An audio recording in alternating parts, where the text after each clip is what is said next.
either one of these any good? I don't watch movies. Well, have you heard anything about either one of them? I find it's best to stay out of other people's affairs. You mean you haven't heard anybody say anything about either one of these? Nope. Well, what about these two? Oh, they suck. In this lesson, I'd like to go over words and expressions you can use when you discuss movies with other people. Oh, dude. Tubular. As far as I know, everybody loves movies. I love movies. I'm sure you love movies.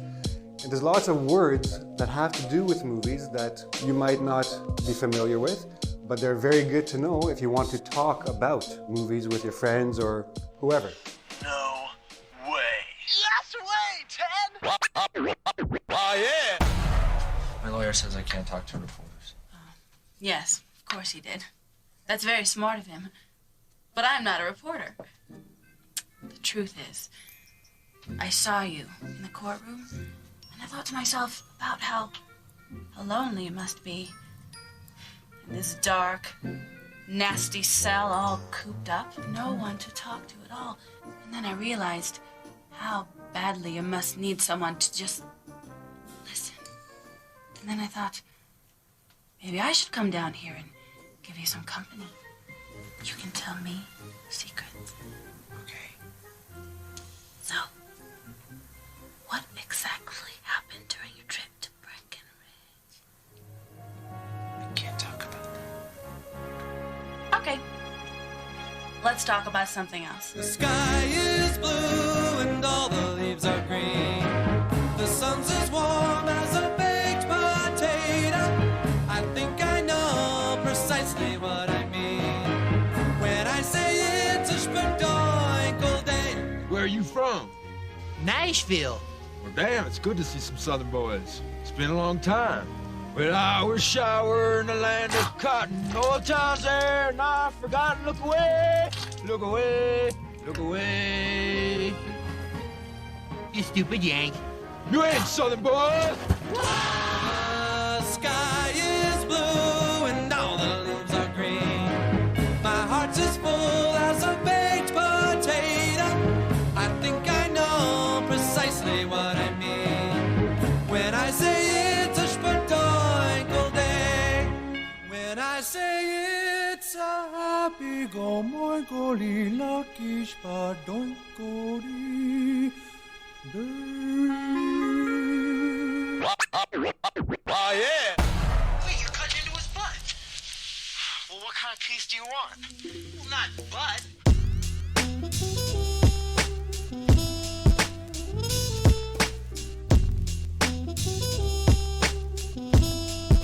Now we're rolling. Cool. Do you want to do a clap so you can sync them up? Yeah. Wait. One, You do it. Ready? 1 and a 2 and a 3. Oh, here we go. Clap. You caught the air pocket in the center, you know? This guy knows what he's doing. I'm a good clapper. I'm a solid. Dude, I'm a I solid assumed you were clapper. working with, like, pros, but I didn't know, like, it was on the... You know I what was I'm gonna going to say semi-pro on a good day. Whenever I met Ryland, I was like, if we ever do an audio cue, you have to preface it with and a 1 And a 2 and a 3. Every time. Every time. Dude, that's what the pros do. You want to be like a pro, if, right? Like if you don't, I'm firing you. Yep. You want to be a pro, don't you, Johnson?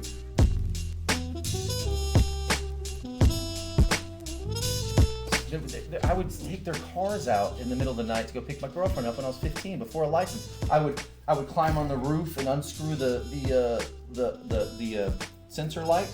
Like license drive style? So it wouldn't hit their window. I mean, man, I was a thinker. You know, I was always ahead of them. I would line the tires up. I would check the gas gauge when I left. Like, all right, it's got to be right about there. Wow. I mean, there's a lot that goes into this, guys. Never got caught. Well, Golden child in their eyes. You're pretty much like the guy I was talking about in this story, Jeremy Foreman. I mean, his dad had a golf cart. Yeah. And his dad had a bar in his house, literally. A wet bar? Like, no, a full bar. Really? Yeah, with taps. Stools and everything. And a pool table and a urinal. Wow. It was amazing. So I was hanging out there all the time because they had the fun house. We could sneak some beer at the end of the night, when we were teenagers doing dumb shit. But he had a golf cart because he would go to his buddies' houses to drink. They'd go to his house to drink, and they didn't want to drink and drive. Interesting. But me and him would take it and fuck around after school and couldn't drive. And one day, we're going down the hill next to my house, which was a very epic hill, bro. I'm talking 30 degrees. When we rode bicycles, we'd hit the top of the peninsula hill and just, if you didn't brake, you were like almost doing the speed wiggles, bro. Like your bike does that push thing. That's how much of it, and there's a lot of hills around here, so it was fun. As a kid, you were like, holy shit. Browns Mountain. And Jeremy decides one day, because we would always kind of, get some speed in that golf cart, but man, those are much scarier. They're heavy. And he decides to go down that hill and then does a complete U-turn. It rolls. And I and it's in slow motion for me. I James Bond rolled out of it. Did a little tuck and roll, made it out. It slanted right on his ankle, smashed his ankle to about 45 pieces. Oh shit. I'm like maybe 13, 14. I had to pick it up. The adrenaline, it was heavy. I was like, ah! And his ankle looked like it was about that thin. Oh, I can imagine. It was just smashed to pieces. And I carried him to his house. His older brother, shout out, bro. His older brother Anthony listens to the show too. He's a good guy. He's the guy that had all the cool DVDs, man. He was the first guy that I knew that had DVD player and Matrix, and he was the one that was like, "You ever seen Fight Club?" I was like, "No." He's like, "Get in here." We watched Fight Club and shit. That's dope, dude. I love those moments.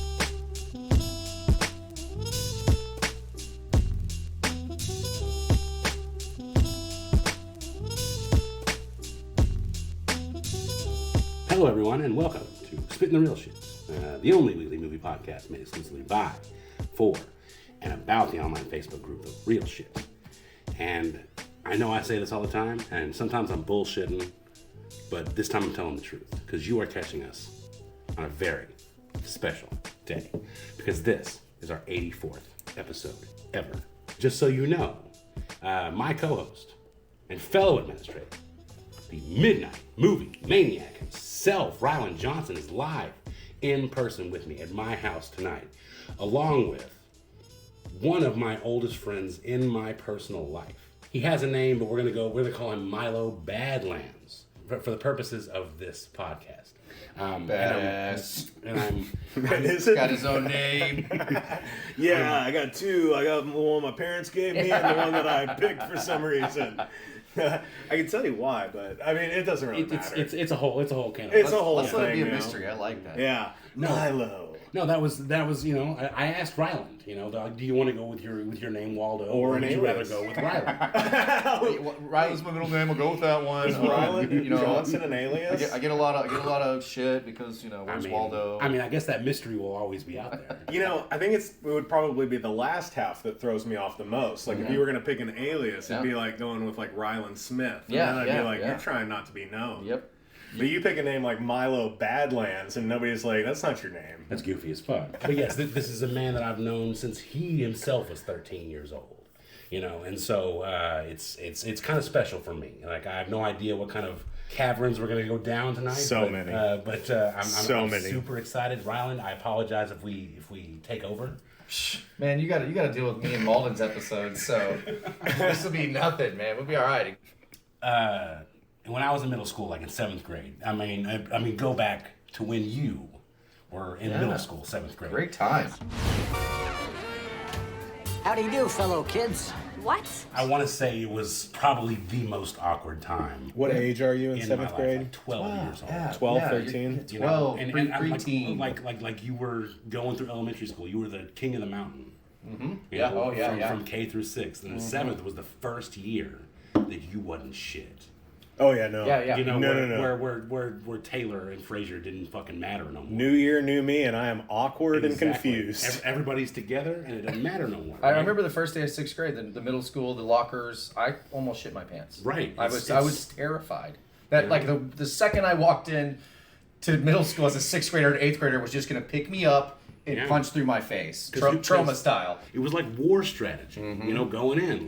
Like you worried about what your backpack looked like, what kind of kicks you had on, what kind of everything, dude. Yeah. And so You're bringing back fucking bad memories. Like I'm imagining scenarios where like I Just- realized that like status was a thing and I didn't have it. Yeah. Like that memory just flooded back to me very vividly, and I do not like that feeling. I know. I didn't mean to do that to you guys. That's I didn't mean to okay. do that. In 7th grade, one of the first friends I made was a guy named Michael Forns, who is an active member in the Real Shit. Yeah. And we connected because we rode the same bus. Yeah. And we both loved the band, the Presidents of the United States of America. Hell yeah. That they had just they had just come out with their debut. Yeah. We were riding the bus, and I guess I forget who it was. Either me or Michael. We pulled out the CD, and the other one was like, bruh, you know, like I fucks with that. Yeah. I fucks with that hard. You know, and we were, you know, just talking about the record and just how great it was, and just and how we knew all the words to Lump. Yeah. And then it became every day. It was like, and then it became an assignment. It was like, and me and Michael would be like, I gotta tell you what. Yeah. Tonight you go and you learn the lyrics of Naked and Famous. That's cool shit. And then when we ride the bus tomorrow, we can fucking do like an acapella little thing. Yeah, you know? man. And it was like a thing to look forward to at the end of the day. You know, like oh, at the end of the day I'm gonna see Michael, and we're gonna fucking do Naked and Famous. You know, like we're gonna do acapella bus Naked and Famous. You know. And everybody wants to be naked and famous. Everybody wants to be just like me. I'm naked and famous. And like, hey mom, they're dropping Michael off at his house. Is it cool if I get off at his house, and then you come pick me up whenever you get off work or whatever? Yeah, You know, and then it was just hangout time. Yeah. Like, you know, with your bros, you know, just doing whatever. You know, trying to find porn or looking at comic books or, you know, talking shit. Biggest part of our relationship was like 96. And around that time, the movie Scream had come out. Oh, yeah. I was like, bro, you gotta get your mom to like drive us to the fucking theater. And then we're gonna go watch Scream. Yeah. You know, and Michael was like, it's an R-rated movie. My mom's never gonna fucking go for that. You know, and I was like, let's just say we're gonna go watch this other movie. And then once we leave her sight, we'll go watch Scream.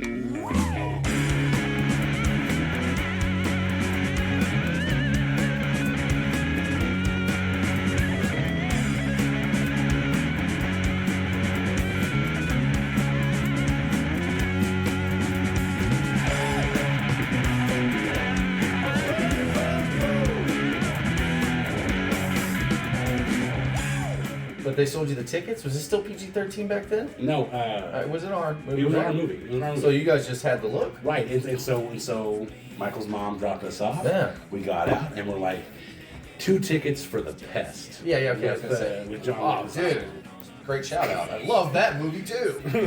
Fun fact, never ever seen the film. Oh, Never. I Even still today. You better be a big John fan. Leguizamo fan, because I invested in the film, and I've never actually seen it. I was gonna say you pulled the old switcheroo. That's what nobody had the balls to go up there and just get an R ticket. Scream, please. Yeah, so we would always do the switcheroo, and I was the guy that always I was never scared to just walk into another movie theater. Everybody wants to be just like me. I'm naked.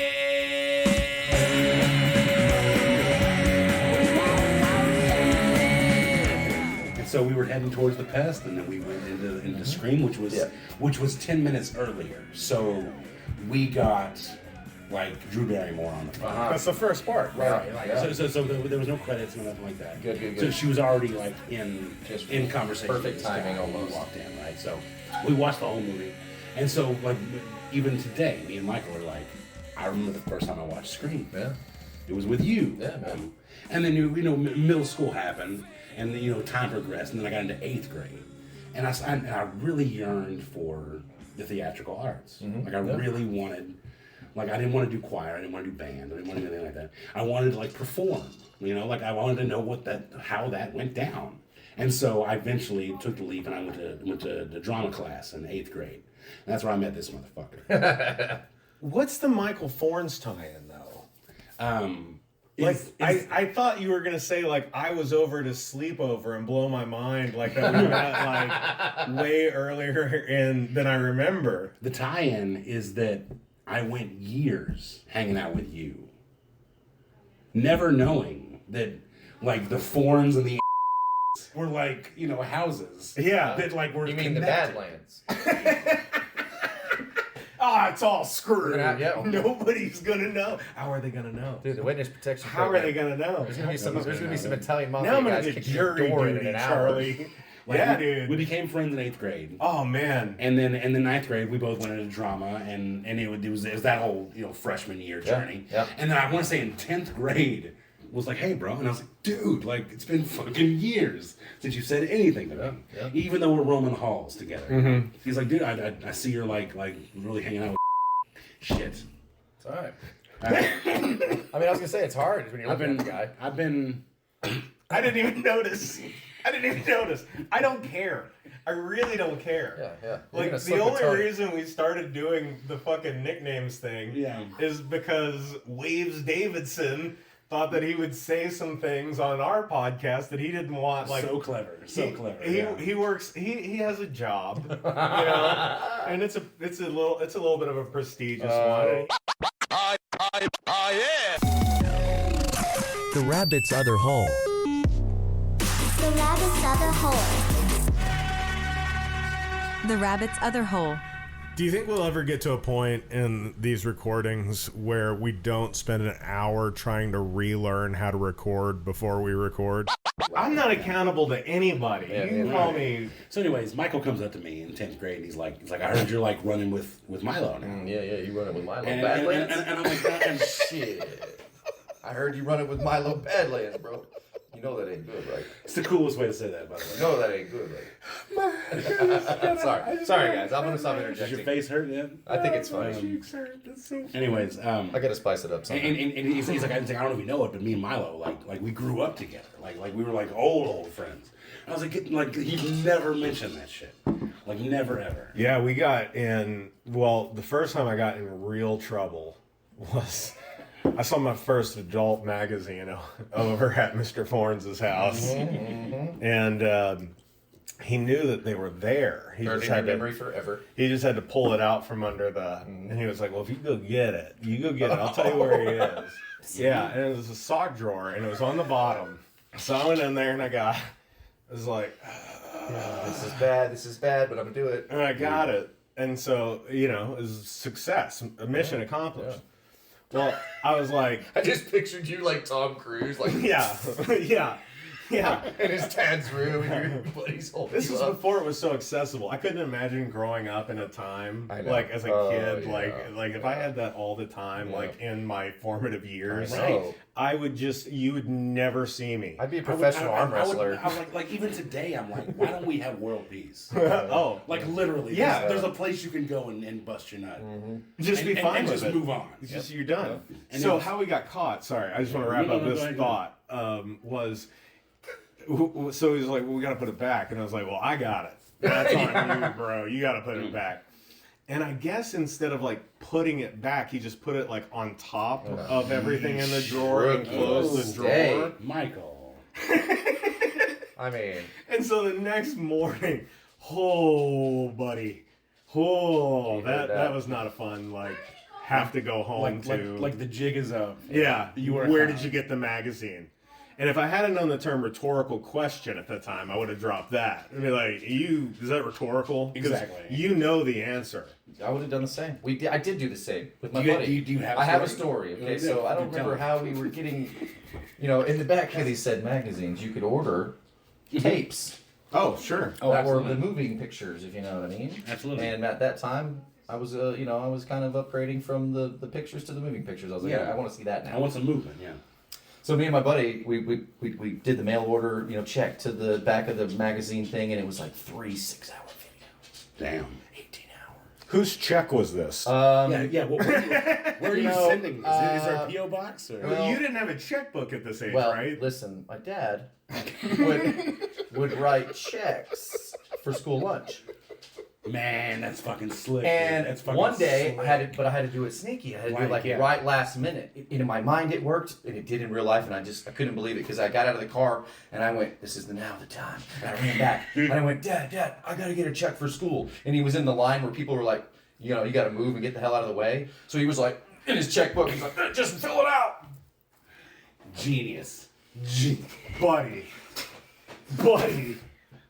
just fill it out. Dude. And we just sent them more? No, we went to we sent make them it work? to my buddy's address, and we staked out for the mailman, and we fucking ran and grabbed it. Dude, that's strategic as fuck. Dude, you know how much those tapes got passed around in like 4 years? Guys, anybody listening? I mean, this is the shit we had to endure to see porn. And it was 18 hours. You know, so think about it. That would take me fucking 3 years to get through. It took me a week to get through one scene. Yeah, no kidding. I wanted to like it. I wanted to really and enjoy it. And you wanted to watch it again. My friends were fast forward. You know, I was like, no, enjoy it. Sit back. What are you doing? What are you doing? Like, dude, we don't get a hold of these ever. Yeah, there's Once only you've seen 18 it, hours. You've seen it. It's not new anymore. You got 18 hours. Yeah. I mean, after a week, my friend wanted to switch the tapes, and I was like, are you crazy? I've only seen a third of this thing. Are you bored already? What a legendary story. Dude, that's a great story. No, but it's a funny story. I mean, that's funny how we're talking about our you know, we're all the same age. Yeah. We're all the same age, man. This is like all this stuff. We're reaching 40, yeah. You know, it's we're coming full circle with the movies too. I mean, this movie we're going to do tonight came out in 93-ish, 96-ish. Yes. So I think it's time to finish my intro. This week, we are talking about the classic 1996 release of Cannibal the Musical, which is Trey Parker's debut feature film. He made when he was in college. Oh, yeah. Very impressive stuff. I can't wait to fucking talk about it, but I kind of wanted to talk about the group for a minute. Yeah. Do you guys know this one? Now this is the real shit. Gentlemen, you have my curiosity. But now you have my attention. Shake your ass. Watch yourself. Shake your ass. Show me what you're working with. Shake your ass. Watch yourself. Shake your ass. Right now we have the 70s horror bracket. Yeah. Which, by the way, I'm neglecting the announcement on the advancement because we're doing this right now. I apologize. Milo was actually part of the brackets in the early stages, where he would vote constantly. Yeah. You know, around the DiCaprio era. You know, the old DiCaprio bracket and all that kind of stuff. Well, yeah, hanging with Leo. Dude. Did you have that VHS? No, but I remember that being the best joke. The hanging with Leo joke. I got it for my brother on VHS, and Leo's just slow-mo running in the... I was like, that's the best. That's the best prank gift to give anybody. Yep. Like you can't even enjoy it because most people don't have a VHS. Mm-hmm. Right. So it's basically like a paperweight. Yeah. That's right. Shout out, Leo. Shake your ass. I thought I told y'all niggas before, y'all niggas can't fuck with me. Now this ain't fun, no small booties, no sir, cause that won't pass. But if you feel you got the biggest one, then mama come shake your ass. We are 5 brackets away from our second ever bracket of champions. Oh, wow. To where the 16 that have won are going to go head to head to see who the ultimate bracket champion is. There's going to be a time where there's an ultimate bracket? Dude, like, and you know what's really dope about it is if I do keep it going. Like, imagine 2045. That's what I'm saying. Where everybody's had kids. They're getting into their, like they're getting into their twilight years. The ultimate. I'm seeing posts about, you know, like people, like, dealing with their parents and the retirement home stuff, but they're still like, I still think Exorcist is better. Yeah. Hey, did you vote on the real shit today? What are you doing? And just be that constant in your life. Like, wouldn't that be fucking dope? I really wish we could power through to get to just the one ultimate. Like, how cool it would be? Ultimate champion. Like bracket of ultimate champion. That's what I'm saying. This is within the Matrix would implode. I would be Neo walking up to you, the architect, and you'd be like, "You've done it, Johnson. You've made it." The mama come shake your ass. Shake your ass, but watch yourself. Shake your ass, and show me what you're working with. Shake your ass, but watch yourself. Shake your ass, and show me what you're working with. What movie won the champion? The Shawshank Redemption. Oh, so that's got a guaranteed spot. That's a pedigree right there. Okay. Yeah. And so titles for this bracket of champions include Lethal Weapon, Wall-E, Dr. Strangelove, 28 Days Later, Alien. These are all titles that are going to be playing in the next bracket of champions. But besides the bracket, Milo joined us on our TRS Live back at the end of August. I want to say I really appreciate it. I never got any feedback from Jamie. Yeah, she had a blast, dude. Oh, you good? We Good. both did. We had a blast. That's great. Absolutely. So do you think it's a format that I could continue with? Absolutely. Okay. It was so fun. Trivia stuff. The whole thing was I gotta so get my much boy fun. Ryland on this. I know. I do live trivia once a week, usually on Thursdays at a local bar.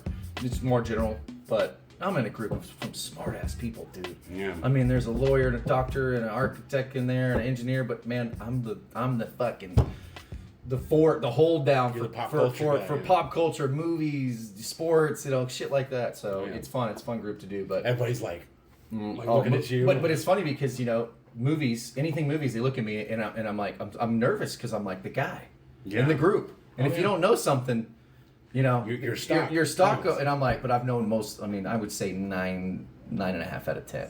I'm nailing it because it's never deep. Oh, yeah. What year did Troma start? Something real deep. It's more, what movie did Ryan Reynolds star in? With whatever. I was singing an E flat minor. The song's an F sharp major.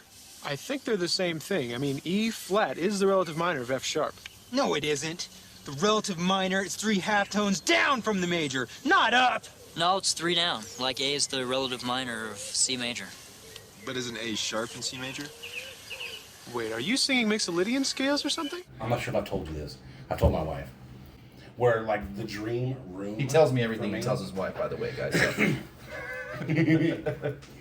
So. My dream room is a room that's like it has like 5 different walls, like a pentagon. Ooh. And it's like you are the architect. And it's like 16 feet high. Whoa.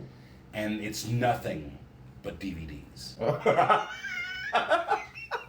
Like you just had like a monk in his temple, just sitting in the spotlight in the middle. And in the center of the room, I want a recliner, and I want an HD TV with some kind of player, and then I want to be able to get in a ladder. I want to have a ladder. An old ladder that goes around. Yeah. So this is the question. Yeah. My number one question: if this room would ever exist, how would you organize your DVDs? Would you go genre in alphabetical? Would you go? I mean, that's obviously the blockbuster way, but I feel like you would have some different kind of my go-to flow. My go-to would be alphabetical. That in just alphabetical all the way around. No genre by based. Director. Exactly. I mean, there's But there's cats that do that want to shit. do that. You ever seen High Fidelity? Yeah. Where he said his way of stacking his LPs was autobiographically. Yep. That's crazy. Yeah, right. That's a great line. So he puts them in order of the time he receives them. Chronological? No. Not alphabetical. Nope. Autobiographical. No fucking way. Yep. I can tell you how I got from Deep Purple to Howlin' Wolf in just 25 moves. And if I want to find the song Landslide by Fleetwood Mac, I have to remember that I bought it for someone in the fall of 1983 pile, but didn't give it to them for personal reasons. And nobody knows that order except for him. That's badass. That's so fucking badass. It's incredibly badass. High Fidelity was awesome. It's so good. me and the wife watched it about 2 weeks ago, and still just like, what a great I haven't seen that in a long time. Great film. Time to play the game. Time to play the game. But I wanted to ask you about the live and the trivia and all that kind of stuff, and I wanted to play a game with you tonight. If you're down to play a game. I love games. Absolutely. As long as you don't come rolling out on a tricycle with spirals on your face. Like, what's I would have said, hello, Mr. Badlands. and you'd be like, so you follow me on TikTok? You like my TikTok, bro? Hey. It's all about pain. Who's gonna make it?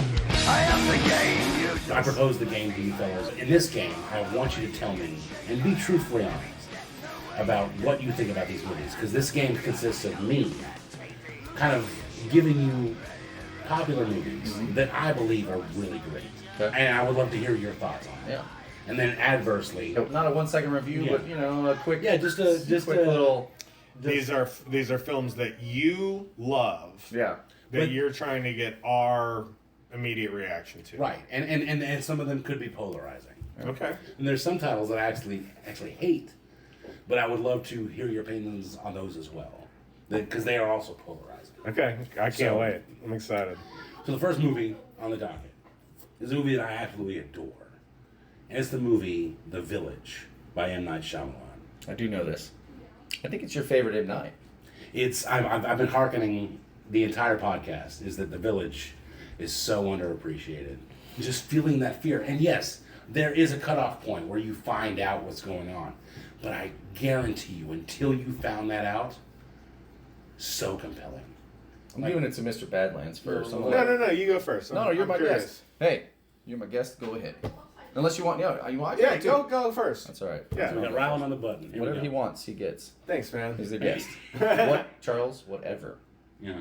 Just kidding. I remember vividly when this movie came out because I was a huge M. Night fan. I mean, pretty much tracked his whole career. And this is his fourth film. This is his fourth film. But I remember, and this was still young. This was what, 2001, 2, 3? That was 2004. 4, okay. But, this was, for me, I really hadn't blossomed as a moviegoer yet, or movie critic. And I remember being, just like everybody else, I was turned off by what I thought it was going to be, and then what it was. Because the trailers, I remember, I thought it was going to be just in this village, and it was going to be about a monster in the woods, but it, I didn't pick up mainly any of the social cues in there or anything at that age as a film bro. And so I remember leaving and being kind of like, nah, this didn't hit for me. Being upset a little bit because I think this was the movie right after Signs. Am I wrong? Yes. So the expectations were like way too high. That's why I feel bad about the guy. Is he just did so well, and he was so young and had that Sixth Sense twist, and then Signs comes along and it was a financial success too. Dude, the guy was up against the wall, but. At the time, I would have rated it probably like a 5. That was, like I said, I was with the majority of people going, well, oh no, that wasn't what we were expecting. But now I've seen it numerous times after, and it's a solid movie. It's a 7.5. 7.5. Okay. It's better. So it's a good movie in your very good. I mean, and he's made way worse movies than that. I'll tell you that. So it's one of his. I think it's it's top 5 for him. Maybe okay. maybe more. I don't know. Why must you lead when I want to lead? If I want to dance, I will ask you to dance. If I want to speak, I will open my mouth and speak. Why? What good is it to tell you in my every thought from the time I wake? What good can come from my saying I sometimes cannot think clearly or do my work properly? What gain can arise from my telling you the only time I feel fear as others do is when I think of you in harm? Milo, I'm so curious. Yeah, I didn't see it. You never saw it. That's why he was like, no, you go first. No. Why don't you take this one? I missed it. You know what? Okay. And here's the thing. I'll tell you this. Jamie loves it. She thinks The Village is great. And I don't remember why I didn't see it. Like, it was never, like... M. Night Shyamalan was great at the time. Yeah. I saw Sixth Sense way late, too. I don't know why. I wish I never saw Old. That movie. Interesting. Did you see that one? I enjoyed the movie. Well, as I said, we went and watched it together. On your list. I hope it is. Well, I feel bad for M. Night because this was the perfect one to do it. Because Signs really wasn't more of a twist ending, but it had a lot more suspense. But everybody's just waiting for that twist. And when they saw it, they were like, really? The first time I saw it, I was waiting for the twist. Mm-hmm. And then it happens. I want to say a decade went by, and my wife was like, you are sleeping on The Village. I mean, it's beautifully shot. The cinematography, that Joaquin, the motherfucking Phoenix. That's what I call him now. He's just the Phoenix. He's just like, and you know me, like I don't like Joaquin Phoenix. I know. But he's really good. But in retrospect, I watched that and I was like, he fucking killed that. Yeah. He fucking killed it. I gotta see that movie. I gotta watch the movie. It's so good. It's been so long now. I literally put my stamp on that movie. Okay. Yeah. I can't wait. I can't wait. But it's a good pick because it's got crazy reviews. Some people love it, some people hate it. It's a very love-hate film. Totally missed it. Right, and it's all because of the influence of reality versus art. Yep. To where you're constantly comparing it to the Sixth Sense. I think he's just. I think the timing of it's off because if you try to put that concept to now, with social media now, and all the stuff that's happening now in the world versus 15, 17 years ago that he made this movie. I know he hasn't seen it, so I'm not going to say too much, but he knows if he throws that, yeah, I've you know enough. I've been alive for a long time since it's been out. I love that. That statement. I've had been alive. the ending, yeah. I've seen YouTube a couple times. Speak freely. Well, I mean, I guarantee every time somebody in the real shit says that Shyamalan is a bad filmmaker, I immediately like, you are so fucking wrong. No. Like, he is a fantastic filmmaker. Yes. Whether or not he takes L's, dude, is not the point. He's got the brass ball. He goes for it every time. And he makes the movie he wants to make. In every movie, you can get to the end of without being bored. Yes. That is a Lady in the Water. I liked Lady in the Water. I didn't like it as much. Old, on the other hand, it didn't keep me engaged at all. I loved every second of it. Really? God, I wish I could just hand you the digital copy I purchased. Because I have it. How is that going to be a thing? Well, it should be. Thanks, GameStop. For real. Anyways. All right, next movie. Is a movie that I adored when I was a kid, but I haven't seen it in about 20 years. Obviously, I'm being real. There's a movie that when it came on, I could not be more excited when I was a kid. And it was a movie called Mac and Me. Oh, shit. And it was like literally an E.T. copy. It was just literally somebody trying to make money off of the back of E.T. with a story of an alien coming in and making friends with a small child. Yeah. But I'd never seen E.T. So my exposure to it was, this is so fucking fun. How great is this? The alien, and then they're on the run, and all this kind of stuff. And I loved it. I loved the movie. How did you watch it the first time? Was it a VHS you got a hold of? Oh, it'd be on TV. I was a Showtime kid. Showtime kid. Yeah. The Showtime, huh? Yeah, HBO had I know ET. Yeah, he lived on the fancy side of town. Man. I was in the sticks. Yep. The TBS. I was lucky to get. Yeah, I was in the TBS neighborhood. I was lucky to get Nickelodeon and Channel 1, if you know what I mean. Turn the knob to get to the stations area. Hi, Michael. The thing I was telling you about, it's in the teddy suit. Oh, no way. So cute. Yeah, real cute. Listen, those guys were following us. They're here. Well, what are we going to do? I don't know. Just keep him dancing. They'll just think it's a teddy.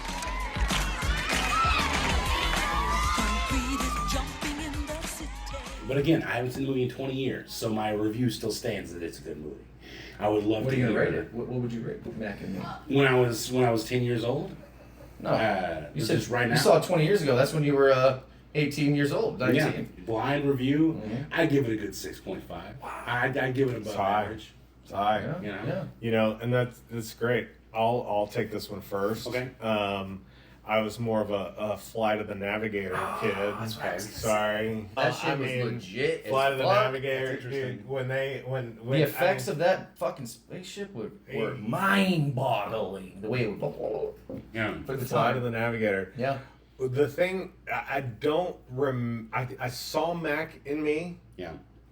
Once, I Okay. think, and I don't particularly remember it. Right. But that has given me one of the best gifts of my life, and that's Conan playing it for Paul Rudd. Yeah. I was gonna say that's the only Mac and Me I've ever seen. Is Paul Rudd that on scene. Conan, because I'm a Conan guy. I don't know about you guys, but I was always a Conan guy. I think Yeah. Conan is by far the funniest out of all Absolutely. of them. I mean, he definitely separates himself. He from that, is just straight raw. Conan's a dog, man. He's so funny. And but yeah, the Mac and Me stuff. I mean, it's just it's comedy gold. It's the best scene. Right. Has to be the best scene in the movie. I hope. Of the alien falling. I mean, down the waterfall and just his face. Woo, woo. I mean, the effects. Yeah, and in the Thompson house, it was like everybody shut the fuck up. Mac and Me is on. Yeah. It literally takes the same ticks as E.T., where the kid Just want to watch it. comes upon the alien, is surprised by the alien, makes friends with the alien. They form a narrative with the alien. Okay. The alien has a problem. And the kid needs to solve it. All right. And that's basically the Check out this. Yeah, there's a problem. Nobody solve it. Revolves Yeah. I see what you did. Last movie that I absolutely adore. I'm gonna do 3 each. I'm chomping at the bit. Is a Stanley Kubrick film. Oh shit. And that is Full Metal Jacket. There are a lot of people that criticize this film for, the non-linear storytelling of the Vietnam War, glorifying the violence, stuff like that. But I remember when I was 11 watching this film, and I was floored by the performances. And it was also a concept that I couldn't even wrap my head around, which was the Vietnam War. Which I don't even know what the fuck was going on. For an 11-year-old, Full Metal Jacket's pretty hardcore. And so in my child's brain, it was literally just basic training and then war. Mm-hmm. But both halves were amazing to me. Where other people were like, oh, it dies off after basic training. Like it's no longer fun or no longer entertaining or no longer interesting. And I wanted to know what y'all thought. We'll start with my man Ryland. So your dad was the first one to introduce you to that? Man, I just feel like that's a. Your dad's a hard dude. I was gonna say that's man. a punch Jesus to the face, Christ. man. Like, real. Let's see if my boy's a pussy. I mean, Full Metal Jacket was I caught in my psycho years, probably my early 20s when I was getting it all in. Mm-hmm. And God, what an impactful film! But Kubrick is just weird, man. Yeah. Like I understand his value, what people his pedigree and everything, but. Man, I just think he was, I don't know, he was just such a, I'd like to sit in that guy's mind for a week, man. That's a weird dude, so that may be fun, right? I'd start with an hour, personally. Yeah. For real. I don't think I'd do a whole Could week. last. That'd be a lot. No, a week? All work and no play makes Mr. Badlands. Well, but Milo here, he does video production, so he understands the filmmaking process. Mm-hmm.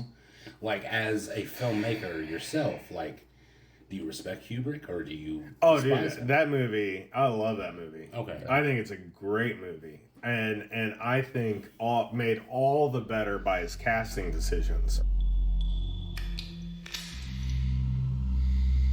Leonard, if Hartman comes in here and catches us, we'll both be in a world of shit. I am in a world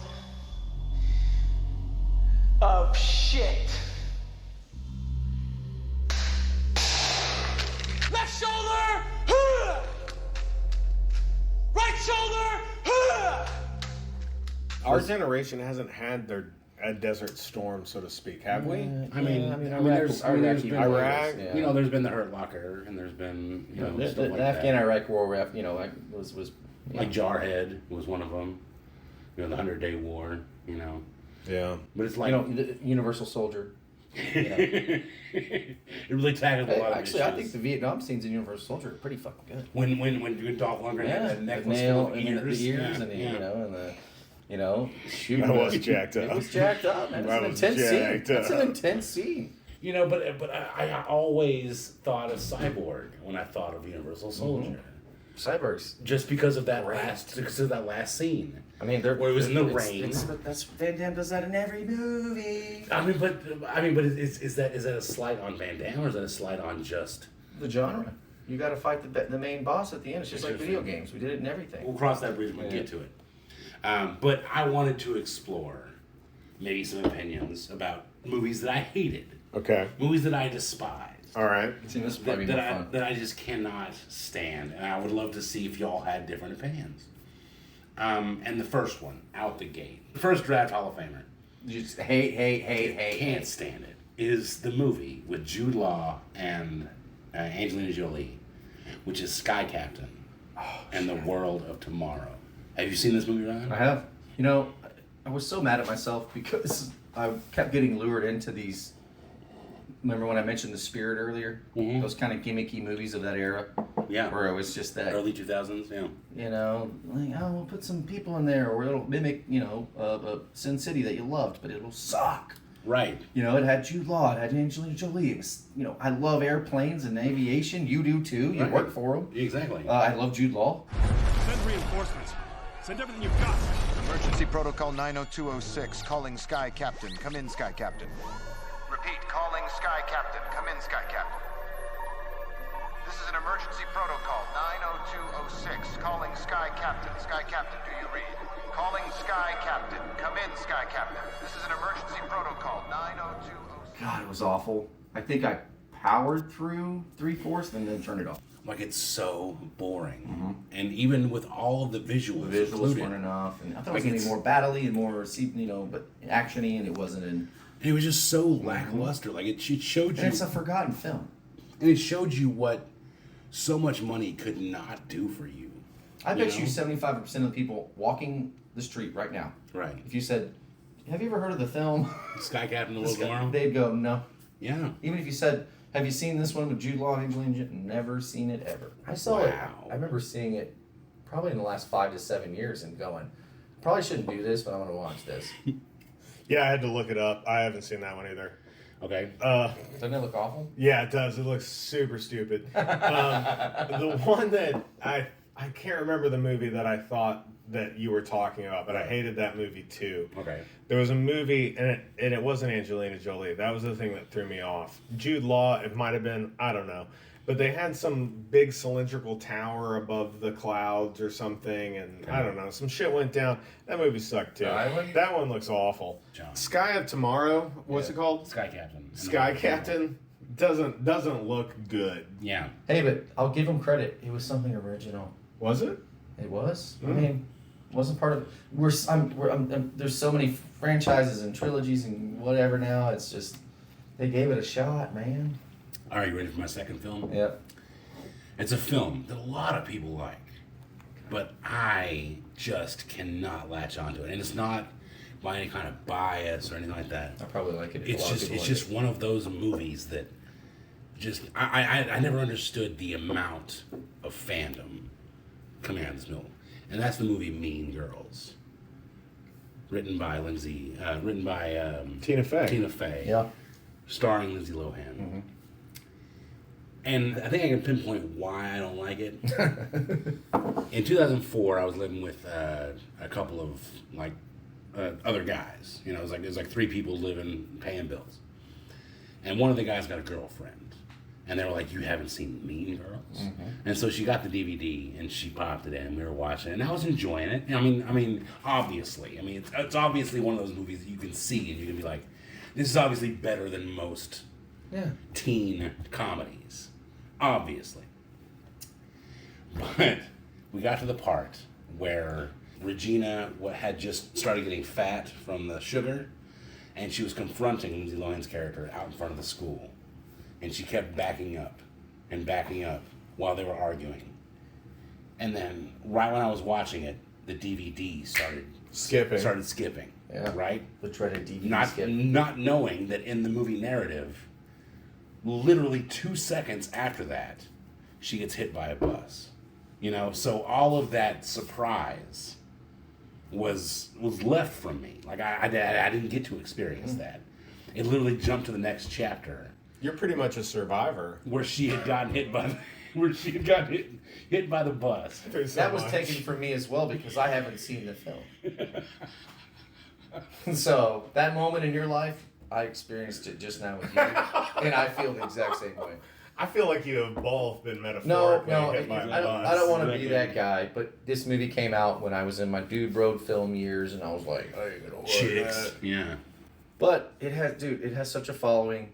It's a coming of age movie. Right. Girls of our age gravitated and latched onto that movie. They're the ones that can quote it, and they're the ones that know. Is it the 13th of fucking May or October? There's memes to it. It's probably a really well made movie. It is. But I just never had interest to watch it. You know, I mean, it's like telling my girlfriend, you really need to watch Varsity Blues, man.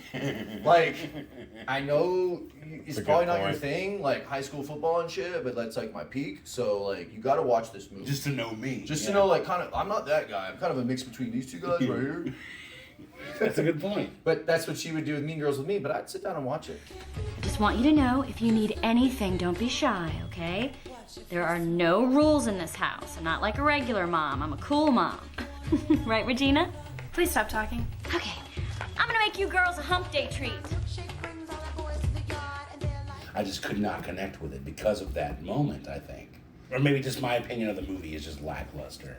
Like, I just don't think it should be near as lauded as it is. Yeah. You know, but I'm curious to hear Milo's thoughts. Oh, dude, that movie's great. It's hilarious. It's so funny. It's so funny. It's Tina Fey, you said. I didn't know that. That's new to me. So Tina Fey's hilarious. She wrote for SNL. I think it was great. I think it was.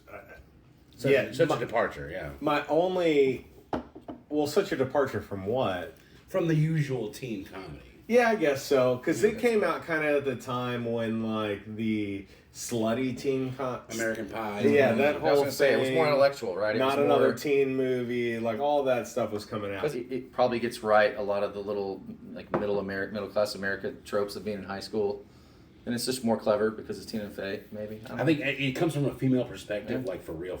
And that was early for her, right? I mean, so that was super raw. We wouldn't have Bridesmaids without Mean Girls. Yeah, which is probably great. That's probably true. I love Bridesmaids. It's a dope statement. I'm glad I got that on record. That is a dope statement. So you ready for my last movie that I can't stand? Yeah, absolutely. It'll be a good one, man. On? Mean Girls. So I've made no bones about my hatred for Johnny Depp. Can't stand the fucking guy. Okay. And on top of that, I'm not a big fan of pirate movies. Can't stand them. I think they're the worst fucking product of action genre that has ever been produced. So my entry is Pirates of the Caribbean, The Curse of the Black Pearl. The first one? Yes. The only one worth the shit? I didn't get it. It's the creme de la creme, so we can't even talk about the others. I mean, first of all, it has Johnny Depp. Second of all, it's a pirate movie.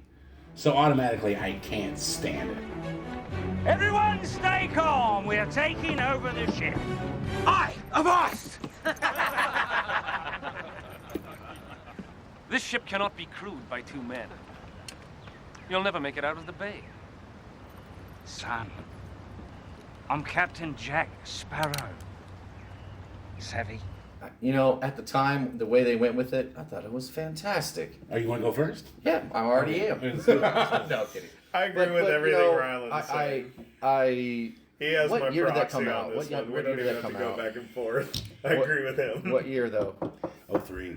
Damn. So yeah, I had just went to Disney World for the first time after watching that. There you go. As a teen, like a late teen, like Wow. 19, and then, you know, Pirates of the Caribbean. So you were pumped up. I was just psyched, dude. I'm a huge Johnny Depp fan. I think. Interesting. You know, I just he does quirky characters. His career is really fucking cool. Yeah. I mean, come on, man. Pick more interesting characters. Don't come on, man. I mean, would you rather be like, I don't know, like, who would you rather be if you could go and be an actor and live their entire career? He still has my proxy. Like, I'm not everything you've said so far is like 100%. So cool, dude. I'm not trying to live Johnny Depp's life. I'm trying to watch No, but Johnny Depp's movies. I respect his style and I'm gonna only do these weird fucking quirky movies. Johnny Depp's career is so unique. No one's gonna go the Johnny Depp route. What about Ninth Gate? It's terrible. I didn't include it. Yes, thank you. Are we gonna have this on record? Yes, Ninth Gate is sucks balls. Like I've made no bones about this. I had a former friend. Yeah. Who now we're no longer friends because of Ninth Gate, but it was pretty close to the end. Who loved it, and so I watched it again recently, and he talked us into it. Wow! And so I bought it, just like I bought fucking Old. God, you should really stop doing that. No, I know, but it's like $3.99 or it's $9.99. Yeah. It's like, am I gonna watch this again? Where do you buy them from? Apple TV. Oh, okay. Yeah. Okay. Just boom, boom, boom. Yep, Yeah, you just get it, and it's in your catalog. But yeah, and so I was like, well, you know, I saw it a long time ago. Maybe there's something in there that I wasn't getting. I don't know what that movie was even. It's just so awful. Like, the climax of the film was Johnny Depp meeting this guy in this castle. Right? And him being the savior of all these problems because he is supernatural. And he goes, I am so supernatural, I can cover myself in gasoline and set myself on fire and I will survive. Uh-huh. And Johnny Depp's like, cool. So that's what the guy does. He covers himself in gasoline. I don't even remember that scene. I was gonna say what? Lights a match, sets himself on fire, and guess what? He starts to die because he's a human fucking being. And I'm like, well, that's fucking stupid. So he starts a fire on his own body, which starts a fire inside this castle. So the castle starts burning, and then it cuts to a scene where Johnny Depp and this hot chick are in an SUV watching this castle burn. This back and forth between Johnny Depp and this hot chick. Like, close up. That's what he does. Close up. Close up. Hard cut to them fucking. Hell yeah. Outside of the burning castle. And I'm like, hot? None of this makes any sense. I have Rosemary's Baby and Repulsion on Criterion Blu-ray. So it's not a Polanski argument. It's not flex. Just the hardest flex ever. He wasn't even subtle about it. It's not a Polanski argument. He bowed up. He was like, I have. I loved it. Love it. I fucking love it. So it's not that argument. It's just a matter of the movie itself, which is dog shit. And there's movies that Polanski has made since The Ninth Gate that I've enjoyed so well. Yeah. But it's just that one movie where I'm like, why? And we've talked about this. I think it becomes a good idea, and then it slowly becomes something else throughout production or the bit, whoever is controlling it. The director has an idea, the actors have an idea. By the time it gets cut and done, it's nowhere near what they wanted. And I think that might have been a case because it was Polanski, man. Can I do a quick rapid fire round? Please do. I'm not going to tell you what I think of them until the end. Okay. Okay. I love it. So I'm just going to do it. We'll just do rapid. Hate it, love it, hate it, love it, hate it, love it. Number 1, Requiem for a Dream. Love it. Love it. I had more, but I forgot them. That's all right. Damn. Requiem for a Dream. I'm like. Requiem for a I'm trying to Dream dive deep. Fucked me up so bad. Like, I've seen it once. Great movie. Love Darren Aronofsky. One of my favorite directors. Probably in the top 3. Okay. Wow. Yeah, dude. Darren Aronofsky. If it's a film of his, I will go see it just because of that. Next level for me. Ever since I was at Best Buy and I picked up the Pi Requiem for a Dream double disc pack, not knowing what I was getting. Yeah. I would go into Best Buy when I got paid, and I would just get something that looked interesting. Yep. Back before the days of internet, crazy YouTube streaming, streaming. Well, if they're selling it, it's got to be good. I didn't realize I was like buying shrink-wrapped nightmares. I remember Requiem being the first film, because like I said, I didn't see a lot of crazy shit in my teenage years. That was the first one that made me sick to my stomach. Like that, I don't want to watch that. That's depressing. Yeah. That put me in like this weird mood after watching it. That was my first, I didn't see Clockwork Orange or any like I said, that's like those kind of life-changing movies where you see some shit that happens in real life that people see in the news, but they don't. But when you see it in a movie, Jared Leto, and it was done so well with the editing and the eyeball pupils growing. This is late '90s, early 2000s. Everything was in your face with the bubbles and the with the syringes and the looks. Everything, the acting. Jared Leto. This was baby Leto. So fun quick story about that. I had that. Jamie and I had just gotten an apartment together. We had just moved in together. Sure. So all the DVDs go in the same place. And I remember coming back from class and walking in the door of our apartment, I think right during the ass-to-ass scene. And she was sitting on our futon. And I was like, why are you watching this? And her response was, why do you have this? I didn't know what I was getting. Where's the score? Well, we had a little bit of a problem, see? Everything was going good. And then some dumbass junkie... Did what? Some dumbass junkie did what? You mean you fucked it up? What the fuck is wrong with you? You promised me that everything was gonna be okay, remember? I fucked that sleazebag for you, and I put myself through fucking hell for you? There's nothing out there! I don't give a shit! You fucking loser! You can never undo this now. Now it's in. Did you ever see the movie May? Love it. That movie stuck with me. With the parts of the... Yeah, that movie, that was another one that was back in that day that stuck with me. I put that on not knowing what it was. I was curled up with a pillow in the afternoon on my couch. The implication on that film. Dude. Have you seen May, Ryland? I highly recommend it. That's one to especially watch. for the spooky season. Yeah. Like, is it old or new? Old. It's old, like early 2000s. Okay. May. Huh.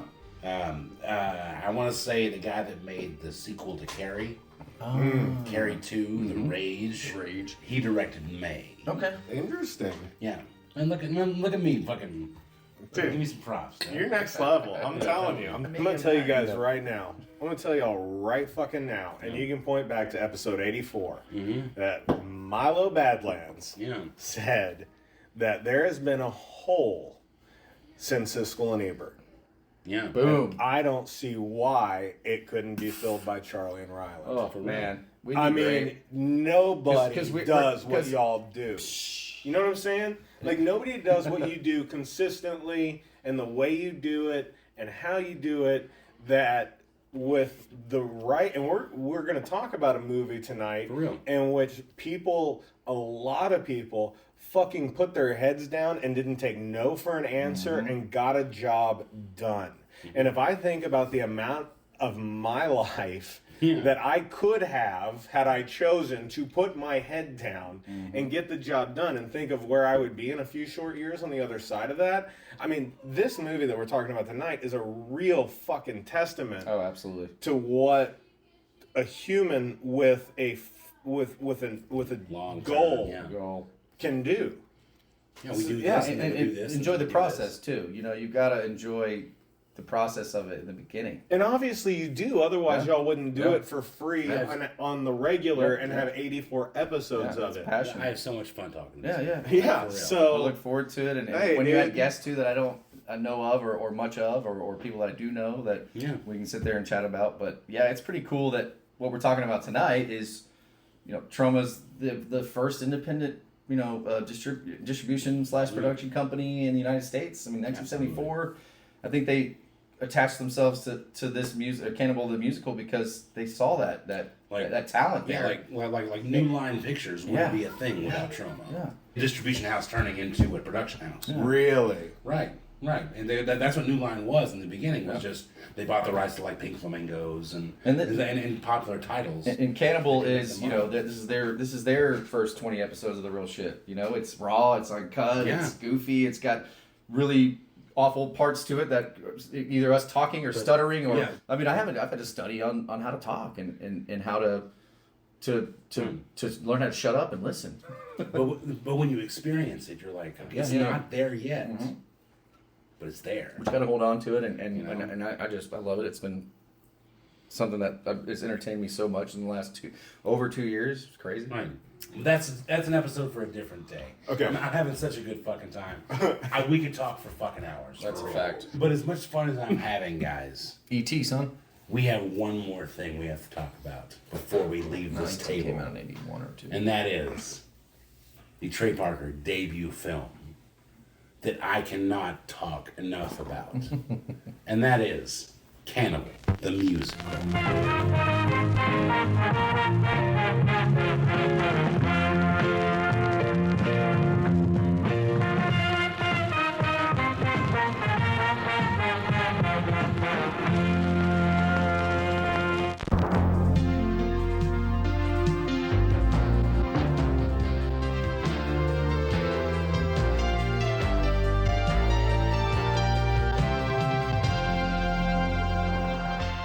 Cold winter of 1874, 6 men set out on a journey through the Colorado Rockies.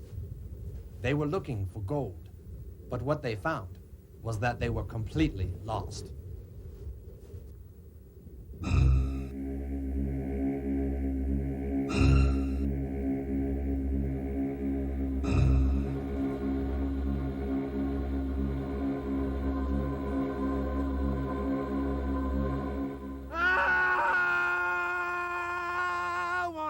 About it now. Yeah.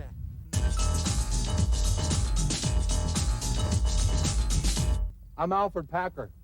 This is my horse, Leanne.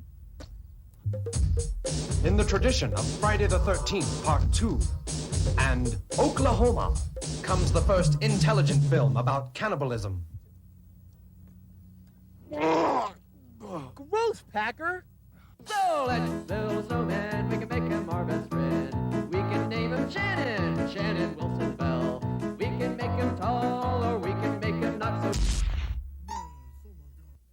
I'm shatterproof. There's nothing you can show me. I'm still standing tall, so you all can blow me. I'm shatterproof. What I want to ask y'all, because y'all are the experts, this was my first viewing, guys. Just so Okay. you know. Yeah. This is exciting. But also, I feel like we have to really have like a little tiny mini talk about Troma first. Absolutely. I mean, because I dove into the Troma wormhole, really did a little research, and because I've known of them, Right. You know, Kaufman's been around forever. You guys, I mean, I did some research. I mean, it's pretty fucking cool, dude. I mean, if you're not a fan of Troma, guys, if you're listening, Toxic Avenger, for the longest time, I was always like, why is he holding a mop? Meet little Melvin. He's a 90-pound weakling.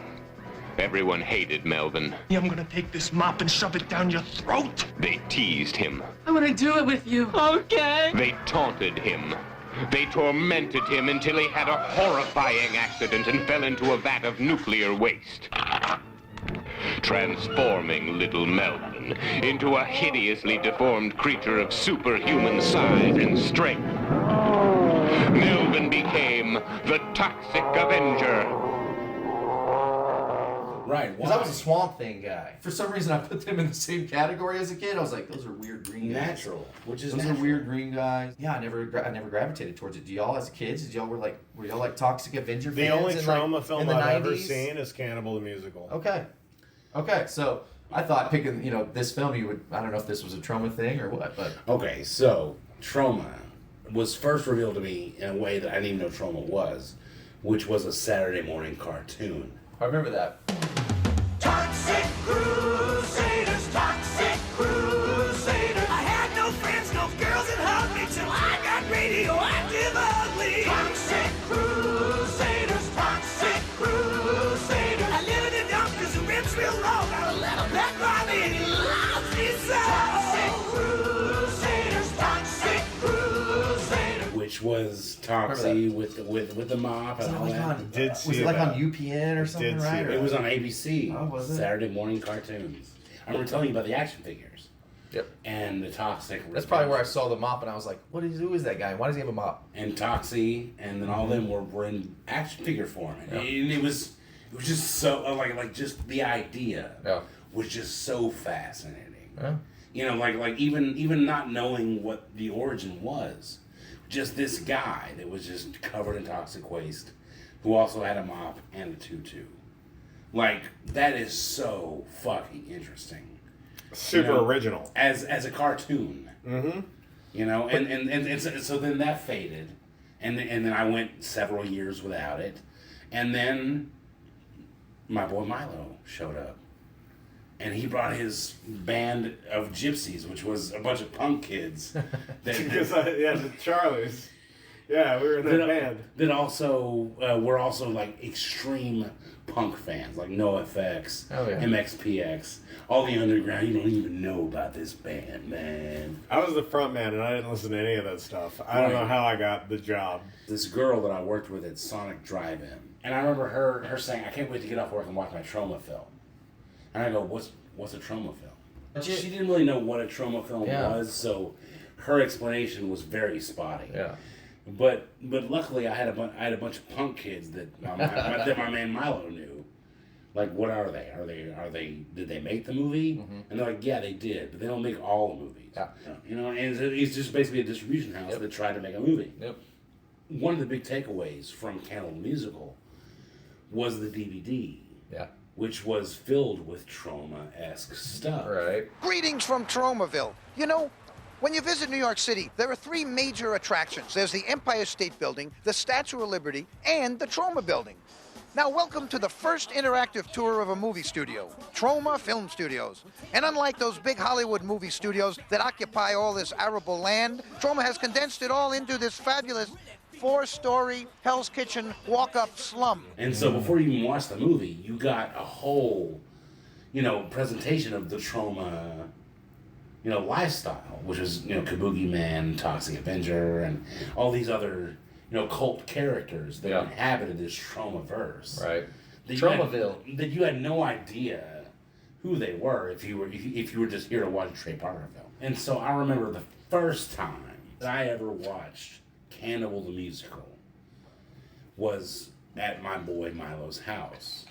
In my bedroom, probably at my parents' house. It was a phone call where like, hey, what are you doing? And I go, nothing. And he goes, you want to come over here? I have a movie.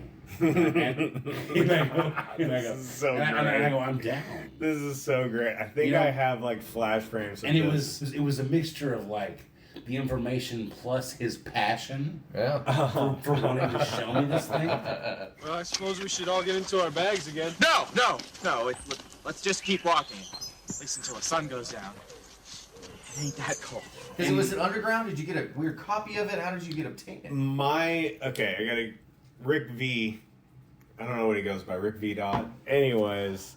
Burning copies of CDs? Well, no, you couldn't burn a copy. Tapes, It was dubbing tapes. He dubbed me a VHS copy of Cannibal the musical. I wore this tape out. And you showed everybody. I mean, I couldn't get enough of this film. It was the most original, funny, avant-garde thing. It's like, oh shit.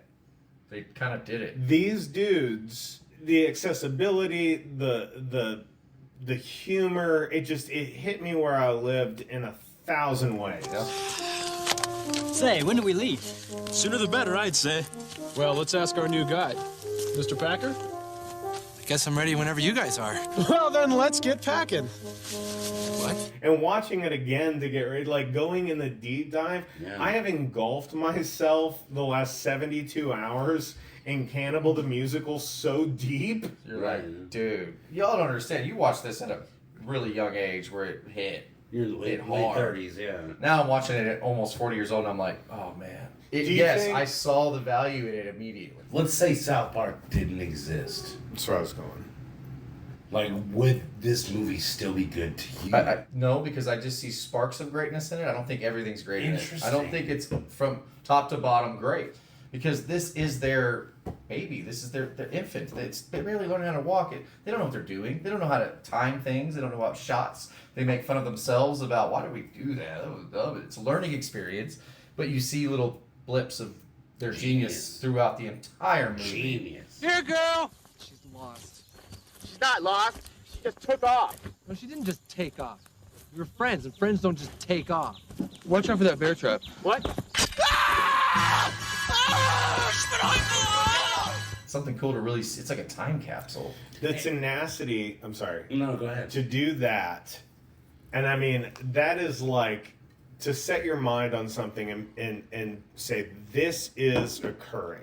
We're getting to the end of this. We're getting to the end of this. And the end of the filming wasn't the end of the journey. Mm-hmm. And what's the butcher's name? Jason McHugh? Jason McHugh, yeah.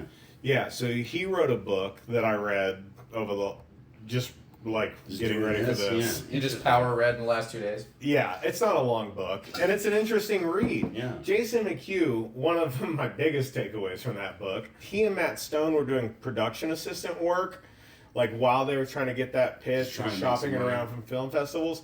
He did PA work on the Beastie Boys video Sabotage. Oh shit. In the production trailer, like getting stuff ready, like jamming out to this unreleased track at the time. And Spike Jones rolls up on a skateboard, and like how he and Ad Rock would just hang out like in between takes.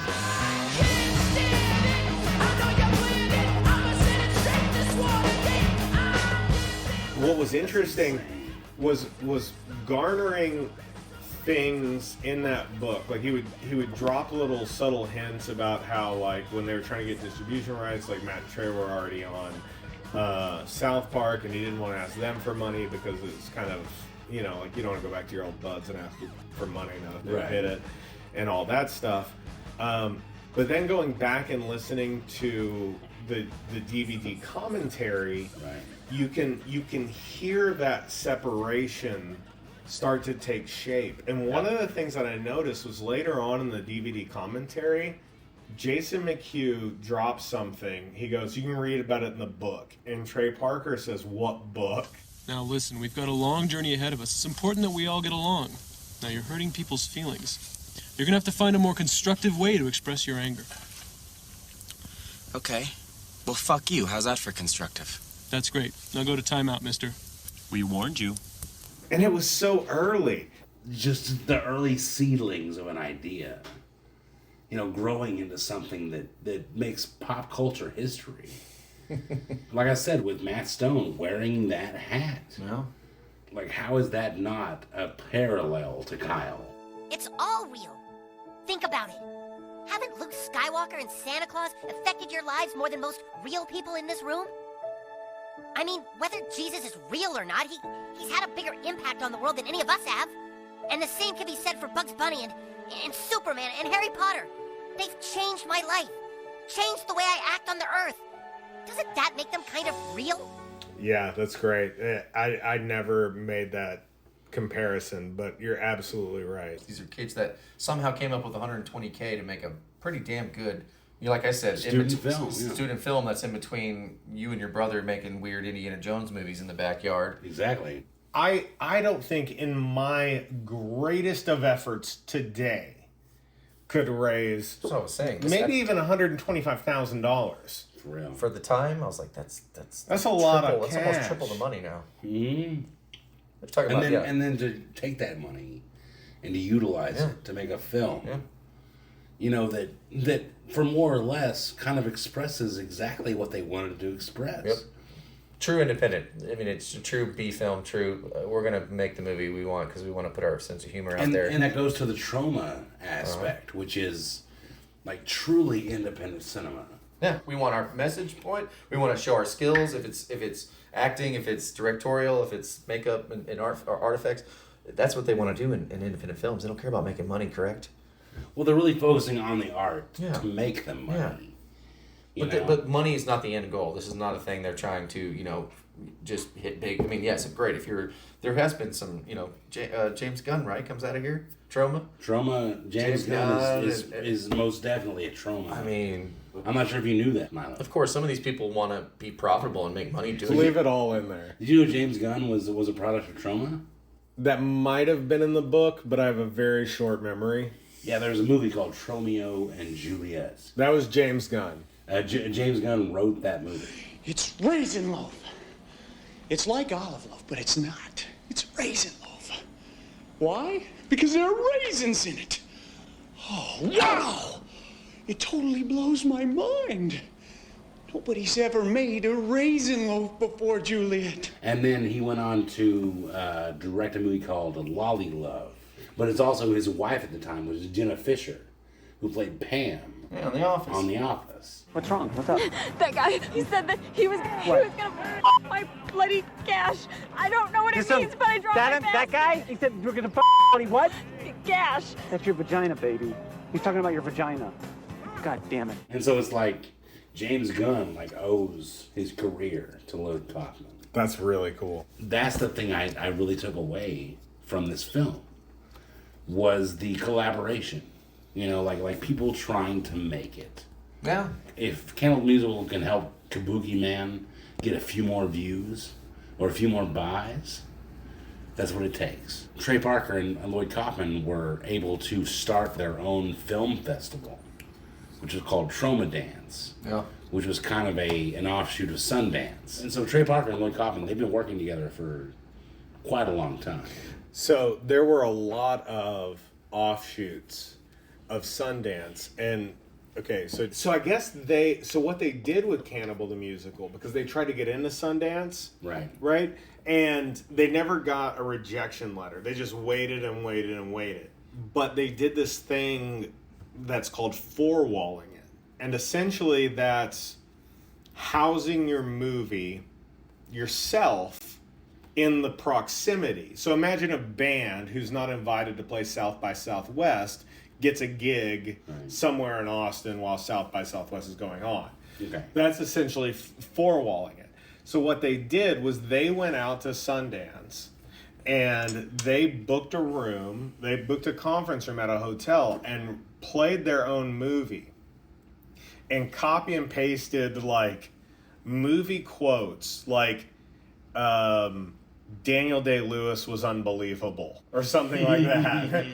Like, I'm serious. The same. I'm gonna give another shout out to Rick and Skunky Beaumont. I mean, it was the same quality. He had pictures in the book of the Flyers. There's a guy named Skunky Beaumont? No. That was a punk band. That was a punk band name. Okay, I was like, whoa, I need to know this guy. Yeah, no. Y'all grew up with a guy named Skunky Beaumont. You know, I was like, wait, what? Hey. Shut up. Anyways, look him up on Wild Nothing.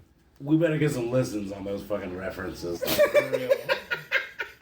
Okay, back to the movie. Now, we can't let ourselves get discouraged. They say there's enough gold in Breckenridge to build walls out of. The Lord works in mysterious ways, and I think this is a test of our will. My fellow Mormons know what I'm talking about. Trials and tribulations, that's what life's all about. Now, are we gonna let this one little thing keep us from fulfilling our dreams? Yes! Oh, come on now. We've got to be strong, don't we? No! But I'm telling you, we can still make it. They fucking went hard. Like, if you don't let anybody tell you no, people around you will mold into your existence. And with what you guys are doing with this podcast, I'm serious. Like, crush it on, 1,000. Let's get to 100,000.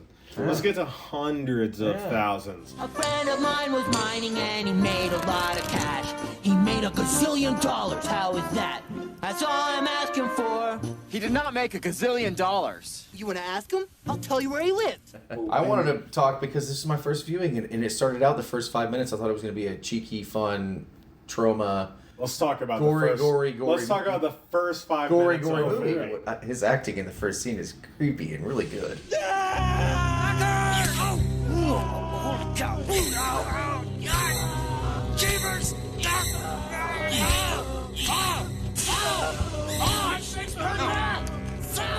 He's ripping guys, fucking the jaws ripping them, and I mean it's Troma stuff. I loved it. It's practical effects done really cheaply, but really artistically. Yeah. Picasso just like shit ingredients or just really bad tools and really bad paint. Mm-hmm. Like they're still gonna make something really cool with it. Trey Parker has this crazy, really good musical tone. I already know that man can create a tune, a catchy tune, and especially like a musical style tune that has to. It's got a great hook. I was gonna say it's got this hook, and it's in such a hard way to make a hook to me. She'll never know what she meant to me. Whenever I was with her, I was always as gentle as I could be. There's so many easier ways Yeah, to the make a hook. sky is blue and all leaves are green. But I mean, my heart's as full as a baked potato. But you see that their entire first movie of South Park was a musical. This is what they started their career with, and it was so cool to see the birth of it. It's like the seeds of all those ideas that were still developing. I remember one of the first things that made me laugh about the film was whenever they did their whole horror scene, with the jaws and all that, and then it switched to the courtroom scene. And the prosecutor imagining what it looks like Alfred Packer eating that tongue looks like. And he goes, and then he cut up the bodies. And then from the peanut gallery, you heard this sound bite, which was bodies. Oh, gross! Oh, gross. Yeah. This is a little pickup line. And I remember watching that with Milo and dying laughing. And Milo saying, "There's a million more." I was gonna say, there's a million. Y'all more. were dying laughing in that? Yeah. Okay, so on the rewatch, getting ready, it never hit me that they had the jokes from the get-go, because when the movie starts, there is text on the screen. It says some of the graphic nature has been edited out. Right. And then immediately it goes into the next scene. That's exactly. I was most graphic scene of the film. The whole film. Like right out That's of the what lost me afterwards. I was like, man, that's it on the like zombie weird eating dust. I was like expecting Troma and ripping of throats the whole movie, and then it goes to South Park musical of 5 guys that are going to find gold in Colorado. The most graphic scene of the movie was right at the beginning. He breaks his jaw. He takes his tongue by his hands, rips it out of his throat. Which, by the way, one of my favorite effects of the whole movie. Yeah. Is when he pulls his jaw. Oh, Jesus dude. Christ! Classic Troma stuff. And his eyes were still moving. Yeah. And I don't think I ever read that like in high school because I didn't read the things. They were trolling you from the art card at the beginning of the movie. Like scene 1, frame 1 is a gag. The things that they set up in that movie that they then delivered on later. You ain't trappers. No, we're miners. You're diggers! Trapper horse ain't supposed to be no digger. Nice hat. The most iconic is the fudge. Matt Stone's character comes alive. The third act of that movie, that guy's He's a like a joke a Kentucky- minute. He's like, Humphrey, you wouldn't even eat your shoes. He's like, yeah, but you put your feet in shoes. Cut to a little while later, dude's eating a foot. You know, It's so brilliant. It doesn't pander to anybody. It wasn't like necessarily like a Troma trying film to make money. So it didn't have to fit by that catalog. It didn't fit by anybody's catalog. It was just what they wanted to make at the times of their lives that they were. Man, if I actually really put some time into it, I think I could make a movie. I mean, come on, guys have done so much with so little because they're true artists. But it's very amateur. And if you're not a diehard fan or, saw this when you were a young kid and it meant so much to you. So it means more to me than but it was at certain times it was really hard to watch, yeah. He says, welcome to the land of blue light. I'm a carpenter, and this is my brother Tom. Humphrey, you are so full of shit. And the dialogue in between the funny parts is filler. And it's not even good filler. It's really awful filler. It's an hour 36 minutes. It's too long. Yeah. Never seen it. Very rarely heard of it. Plugged it in and was like, I get it. I love it. First 15 minutes and then I'm like... So the only selling point when you try to sell this movie is, oh, by the way, it's written and directed by the guy who created South Park. No. If that was to go away, like how much value would that movie have? I think I have a definitive answer to this. Okay. And that's if Lloyd Kaufman saw something in it before South Park, this movie would still hold a very specific place in my heart. If they never went on to do anything else, I don't even think I watched South Park at the time. Like I knew it was a thing. Right.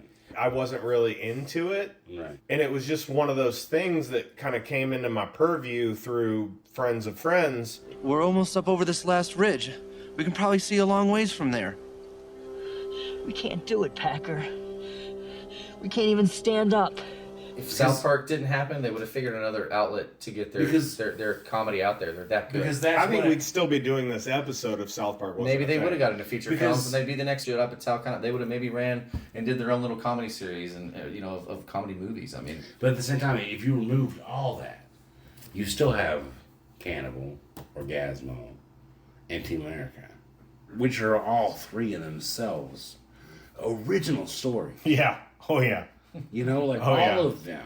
What do you think Leanne's doing right now? I bet she regrets breaking up with him so bad. Do you know? Okay, so when I was listening to the director's commentary, towards the end, he starts talking about her because she's in the movie. Oh wow! She was a dance choreographer for the last scene, and she's in the Hang the Bastard scene. When they shot the Hang the Bastard scene, they had MTV out there doing a show. You respect independent film. I tried to find the segment. I couldn't find it. But MTV was doing a show called The Big Picture Show where they went behind the scenes of movies. And somebody from their offices called MTV and said, hey, We know that we're not the budget that you usually shoot for, but we are the age of your target demographic, and we are making this movie. Right. And so MTV came out and had their camera crews filming for the big picture when they did the Hang the Bastard scene. Oh, no. Cowbell solo!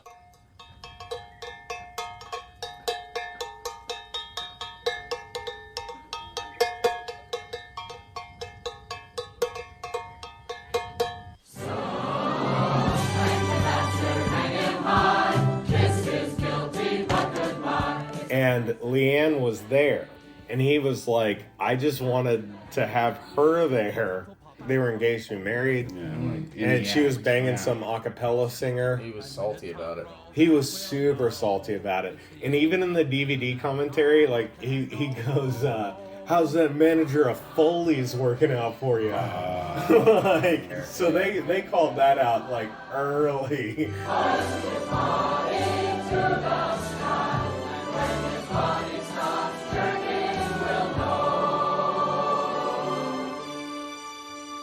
It's the end of him. It's the end of him. It's the end of him.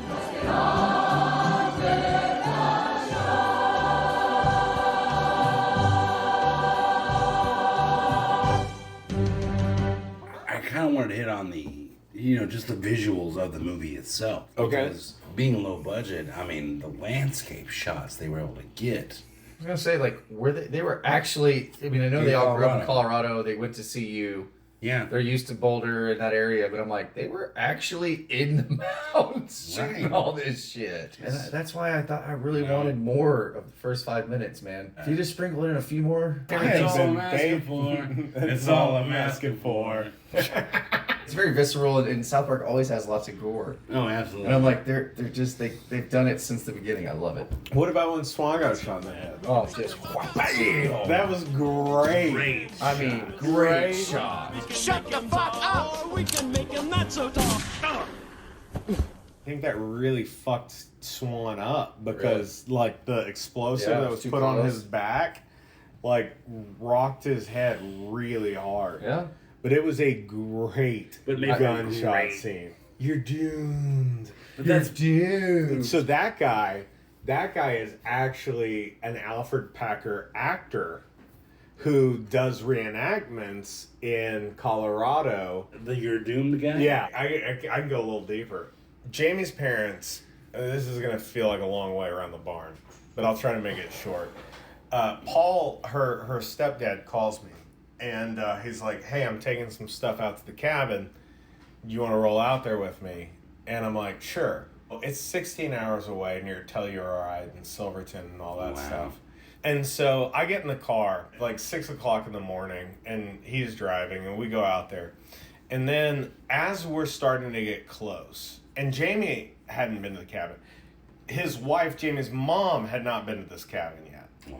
Right, like they had just bought it, and he wants to get like some of the smell out of the cabin, I think, before Jamie's mom gets there. So I'm there to pull up carpet and remove old couches and stuff. I don't know what I have signed up for at all. Yeah.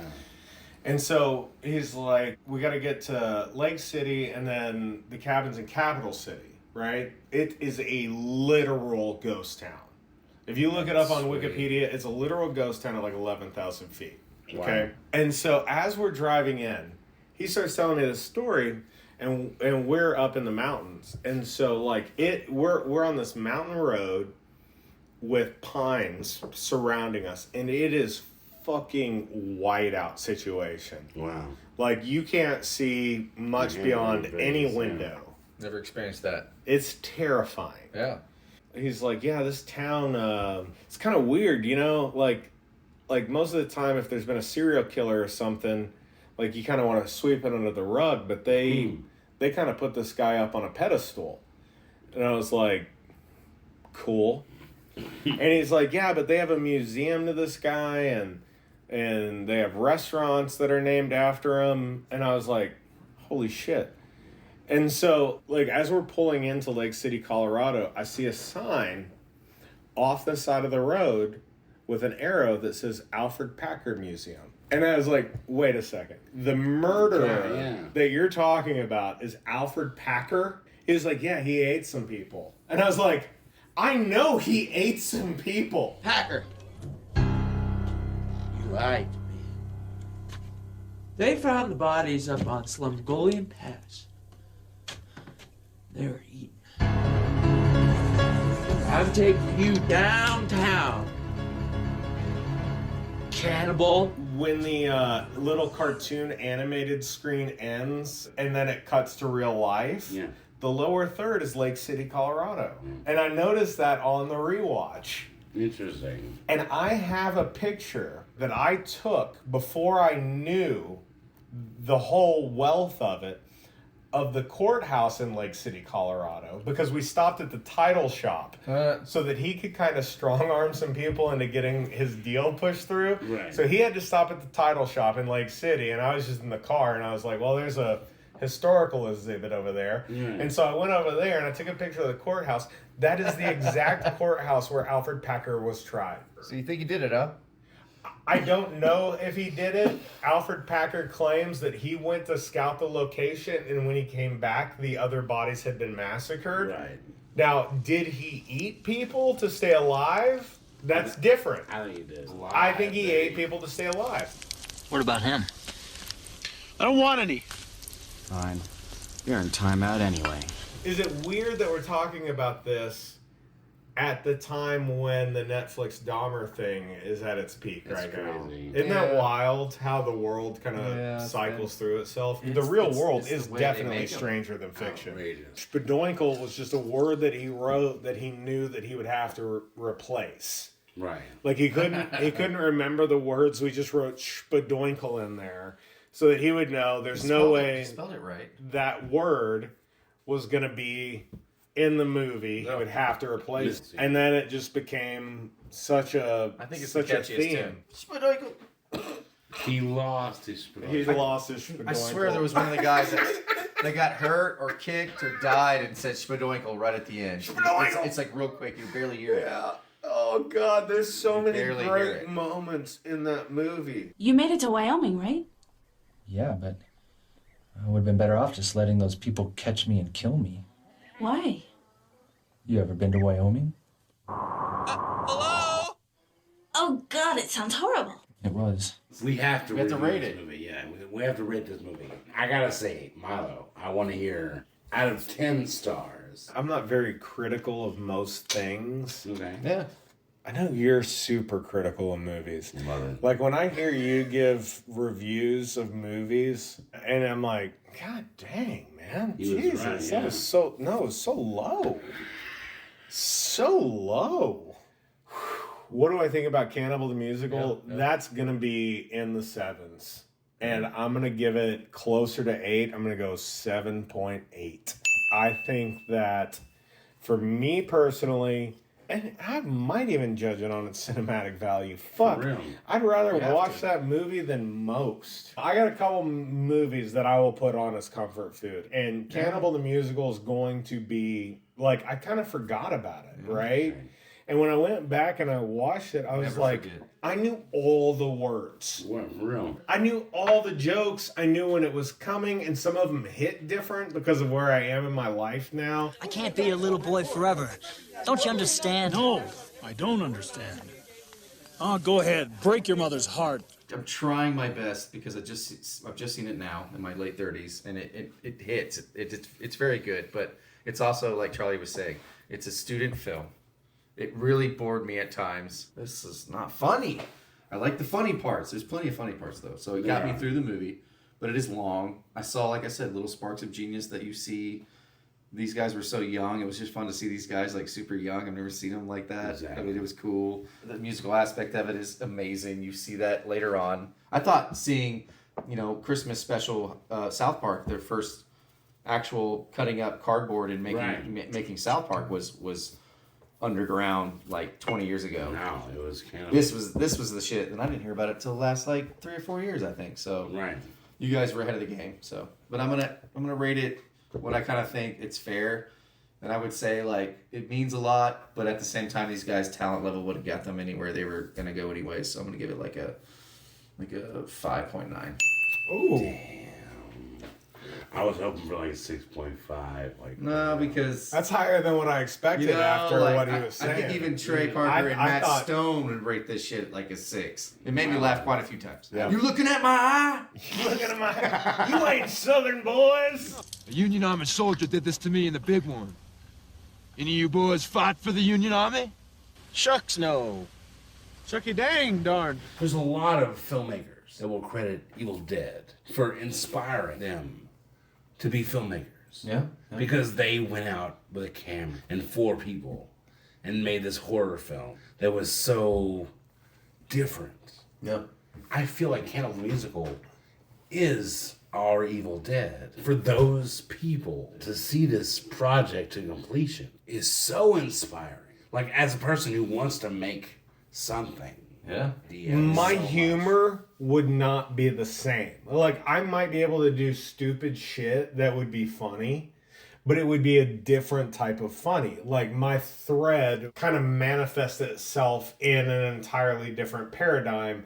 I couldn't make that movie. And it was originally named, and I think they changed it when Troma picked it up. It was originally called Alfred Packer the Musical, which makes a lot of sense, because if it's like Alfred Packer the Musical, it's like, well, I don't know who the fuck Alfred Packer is, and I don't particularly care for musicals. The blood of a fresh-cut world ant is as sweet as brandied wine, and the brain of an antelope tastes like cantaloupe. What a yummy life.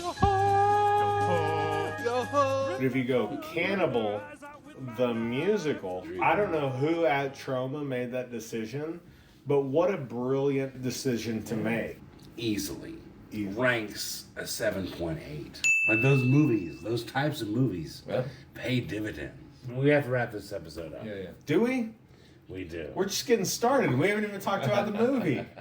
We didn't talk about the Indians, the Indians, some other assholes like yourselves. Are you ready to watch Sassy Justice? So, to end this episode, Sure. which I'm so excited. I am too. For Milo Badlands and Ryland Johnson, my name is Charlie Thompson, and we have been spitting the real shit. And we'll see you guys. Peace out. Later. Maybe I won't die this time. Maybe I'll be fine this time. Maybe I'm my own greatest fear. Maybe I'm just scared to admit that I might not be as dark as I think. Maybe I'm not the person that I never wanted to be. Maybe I'm my own greatest fear. Maybe I'm just scared to admit that I might not be as dark as I think.